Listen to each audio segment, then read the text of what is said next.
For clapping at a sheep one time. She said, you gotta go. So we started doing this or this. So this is the Wiri Maoris, the indigenous peoples of Aotearoa, so-called New Zealand. They taught us this when we went over there as a cultural exchange with our girls and our young people. And this is the manifestation of spiritual power. So let's all give Lila a Wiri.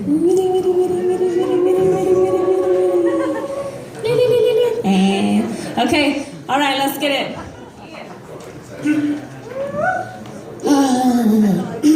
This is a call to action to all women and mankind. Do not only acknowledge that rape of Native women is epidemic nationwide, but begin exploring the larger, harder questions of but how and why. Claim your part in this story, for every coin carries two sides. Where you can start is with our mistold histories and American beliefs that over the centuries have normalized this violence Native women contend with when our fathers and sons choose them to sexually terrorize. We can no longer remain bystanders while the self-determination of Native women continues to be undermined. For the denial of their humanity measures the limitation of both yours and mine. You see, when Columbus sailed upon the ocean blue in 1492, he stepped foot upon indigenous land and declared, "You are Indians now, and in the spirit of me discovering you, we will commemorate the inception of this colonialism by allowing my syphilis-infected crew to rape you, and you, and you, and you." But don't fret, I do assure my God does approve, for in order to divinely found this nation is justifiably appropriated, shiny and new, you, indigenous women, are hereafter deemed enemy, antithetical to Western patriarchy, and therefore must endure being targeted by sexual terrorism that hereafter upon generations of your granddaughters will ensue.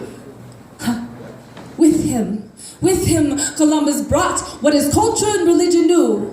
That is, the subjugation of women's self-determination to ensure a place at the table for men to do whatever necessary to guarantee their hierarchical power and piece of the pie, carved out by Europeans who, having no idea this continent even existed, accidentally did arrive. And who hereafter were aghast to find the embodiment of very different principles, epistemologies, and frames of mind. Traditional systems of accountability that ensured rape did not have a presence in Native women's lives. For indigenous peoples observe the sacredness of women because we give life. Yet it is these same values that Europeans identified as scandalous ideologies that must be put to trial and crucified. And so, upon indigenous women's bodies, this war against the people was assigned. For what better way to devastate a society than by cutting off their lifeline? This is a call to action to all women in mankind to not only acknowledge that rape of Native women is epidemic nationwide, but begin exploring the larger, harder questions of but how and why. Claim your part in this story, for every coin carries two sides. Where you can start is with our mistold histories and American beliefs that over the centuries have normalized this violence Native women contend with when our fathers and sons choose them to sexually terrorize. We can no longer remain bystanders while the self-determination of Native women continues to be undermined. For when defending their humanity, there exists hope for both yours and mine. So why, in an era of today's citizens demanding righteous things like equal rights or taking Wall Street upon themselves to occupy, we have sadly overlooked the lasting heritage of genocide, founded upon the backs of violenced indigenous women, a legacy that remains both very much intact and alive. Imagine a world where it is not a matter of if your body is violated, but when and how many times. For according to current statistics, the United States Department of Justice finds 1 in 3 Native women will be raped at least once in their life, with a 3 to 12 times higher probability of enduring sexually violent crimes. Tell me, would you want your daughter to have to survive a community where Persistent rape, also a 25% higher rate of physical brutality resides.